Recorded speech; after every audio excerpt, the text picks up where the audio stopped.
बिस्मिल्लाहिर्रहमानिर्रहीम। अस्सलाम वालेकुम वरहमतुल्लाहि वबरकातुहू। अज़ीज़ तलबा, उम्मीद है खैरियत से होंगे। जमात क्लास 9th जो बच्चे इस्लामियात इंग्लिश में लेते हैं उनके लिए ये गेस्ट पेपर, मॉडल पेपर या आप इसको सैम्पल पेपर कह लें, आपके लिए अपलोड कर रही हूँ। उम्मीद है आप इससे भरपूर फ़ायदा उठाएँगे, इसको समझेंगे, इसको गौर करेंगे कि MCQs किस तरह के आते हैं और साथ साथ आयात भी किस तरह की आती हैं। आयात तो आपको ऑप्शन पे नहीं छोड़ सकते, अगर बच्चे आप MCQ सारे के सारे कर लीजिए।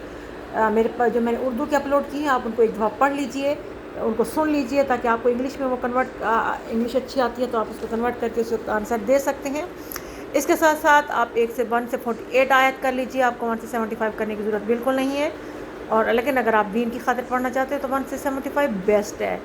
तो 1 से 48 आयत कर लेंगे तो इंशाल्लाह तरतीब के साथ, उसमें कोई आयत छोड़े बगैर, तो इंशाल्लाह ताला आपके पूरे नंबर आ जाएंगे। इसके साथ का अहादीस है, अहादीस 1 से 7 तक तरतीब के साथ अच्छी तरह पूरी कीजिए और बाकी 3 अहादीस का आप तर्जमा लाजमी याद कीजिए। असबाक आप 4 हैं टोटल, उनमें से 3 कीजिए, लेकिन चौथा अगर छोड़ना चाहते हैं तो इल्म की फ़र्जियत और फजीलत छोड़िए, लेकिन उसको एक दफ़ा पढ़ ज़रूर लीजिए ताकि आपका कोई शॉर्ट क्वेश्चन आंसर, कोई आपके MCQs आएँ तो आप आसानी के साथ कर सकें।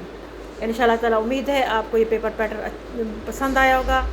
मैंने ये बोर्ड की फेडरल बोर्ड से लिया है और क्या कहते हैं, हम लोग भी इसी तरह के पेपर बनाते रहते हैं, तो सेम जो हमारे स्कूल का पैटर्न और ये बिल्कुल सेम है। FBSC का यही पैटर्न है, आप इसी के मुताबिक इसकी तैयारी कीजिए। शॉर्ट क्वेश्चन आंसर भी आपने सूरह अनफाल के जितने भी सारे याद करने हैं। उसके बाद असबाक को भी अच्छी तरह पढ़ना है, उसमें से भी 2 क्वेश्चन बनते हैं, और हदीस को भी पढ़ना है कि तर्जमे के अंदर से 2 क्वेश्चन बनते हैं।